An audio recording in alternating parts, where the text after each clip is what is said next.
straight on to the one member of the government on the platform tonight, Jeremy Browne. Thank you. Can I also join David in congratulating you on your new role and your new freedom? You all seem to have quite enough freedom before for most people's taste, but I'm pleased you've got even more now. Well, as David had 3 points, let me try 3 points on you as well, which I think will, I hope, chime with what David said, but may offer you a few other pointers. The first, let me run a sort of exercise past you. Let's say that our coalition partners, the Conservative Party, when they gathered in 2 weeks' time in Manchester, faced the following set of circumstances. They had been on the losing side on the referendum on AV. In other words, there had been a decisive yes vote. They'd done very badly in the local council elections in May. And their party was polling less than half of what it had polled at the general election. So in their case, about 16%, roughly. Now, I know everybody in the room is probably thinking that sounds like an ideal scenario. Why is it us and not them? And that's an interesting discussion and a separate discussion. But the point I want to impress upon you and any media who are here is that were that the case, how disciplined do you think the Conservative members would be at that conference in Manchester? How much resolve would they have to carry on with the difficult but necessary measures that we have to undertake in government? How unflinching would they be in their determination to honour the agreement to stay in the coalition in the national interest for the full 5 years of this Parliament? And the point I'm making is that I actually think that there is one party more than any other in Britain today that has all the traits of a natural party of government, a party that can make decisive decisions in the national interest, regardless of short-term pressures on that party.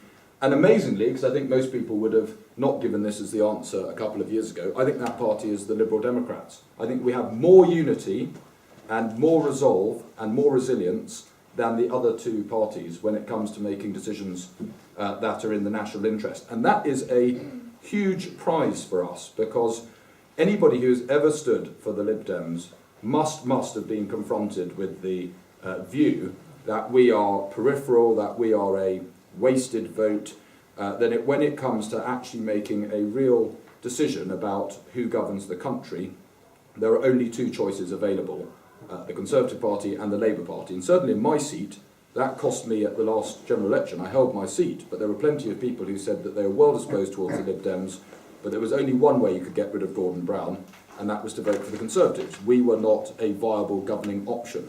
And what I want at the next election and subsequent elections is for people to think there are three viable governing options in Britain, or two if you discard the Labour Party, and we are one of those three.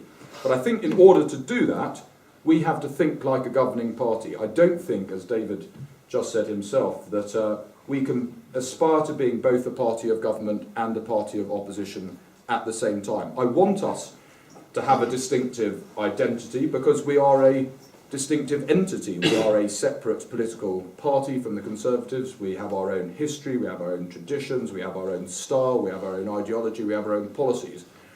But what we shouldn't do is push differentiation to the point where we spend our time thinking as ourselves as an alternative source of power that is there to campaign against what is a government with more Conservative ministers in it than Lib Dems. I think that is a danger for us because it will show people that when it comes to the crunch, we are inherently not willing to take on the tough tasks that government entails, in which we have shown that we have been hitherto able to accommodate. And if I wanted to set a sort of test for the party, it would be that we shouldn't measure our achievements in government by how many Conservative initiatives we manage to frustrate.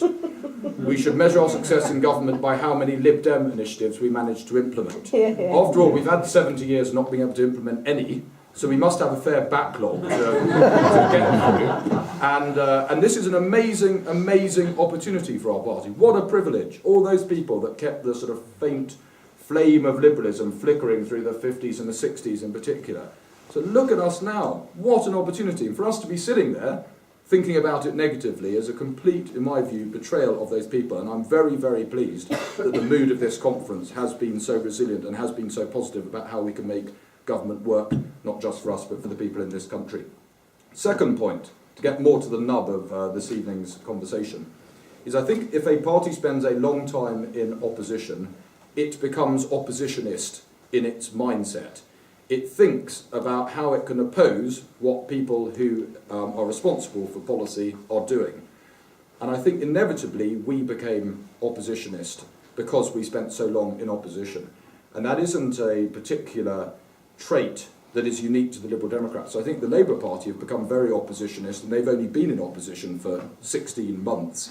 And if you don't believe me, listen to Harriet Harman only a few weeks ago saying that Labour didn't accept any of the cuts that the government was implementing. So we are borrowing about £400 million every single day.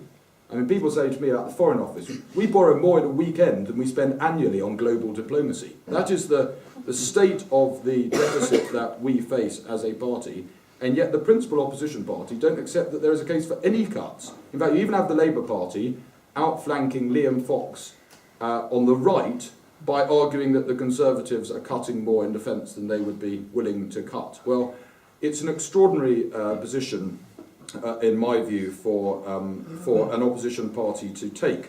But it does show the danger that thinking like an opposition party rather than thinking like an alternative party of government holds for political parties.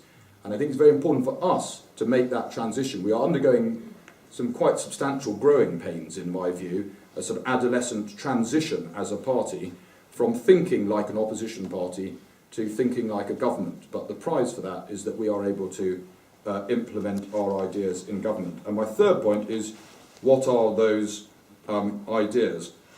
And I'm not anti the state, which I think is a caricature of the so-called Orange Book Lib Dems, but I don't assume that the state is the starting point for finding solutions to all social or economic problems. And my liberalism combines individual freedom with allowing people, regardless of their circumstances, to realise their potential and realise the opportunities that potentially exist for them. And the state can be an enabler in that process. I am a very strong supporter of the pupil premium, which was David's initiative in opposition, thinking like a government minister rather than just thinking of ways of opposing the last Labour government, and now being implemented by the Lib Dems in government. A massive prize for our party and a massive demonstration of our commitment to trying to help people get into positions where they can realise their full potential regardless of the circumstances of their parents. So the state can have and does have an enabling role. But I think we have in the past sometimes been too quick to believe that the statist solutions are automatically better than alternative solutions. I am actually a supporter of the big society. I just call the big society liberalism. And what I mean by that liberalism is that people should have more opportunity to shape their life, to make choices that they feel are suitable for them. We have a preamble in our constitution. We talk about being suspicious of conformity and orthodoxy. Well, I'm suspicious of conformity and orthodoxy. I want people to be able to make those decisions about their lives, whether it's having incentives to work. So I think our cut of the starting point of tax so that people have more incentives to work and more of their own money to spend how they see fit is important. I'm in favour of incentives to trade, I'm in favour of open markets, I'm in favour of us having an internationalist approach, and I'm in favour of individual freedom, which I think is a part of the party-polity mix which has been under-emphasised. I think people, Mark will be sympathetic to this, but I think some of the party's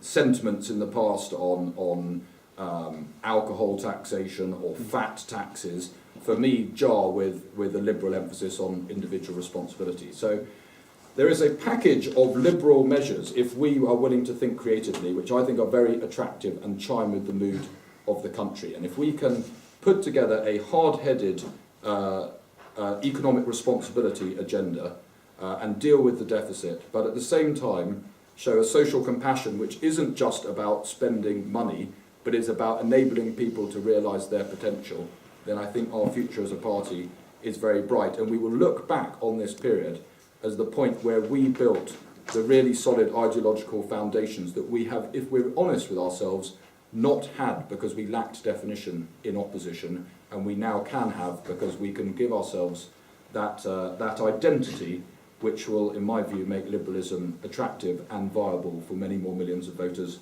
at the next election and beyond. Jeremy, thank you.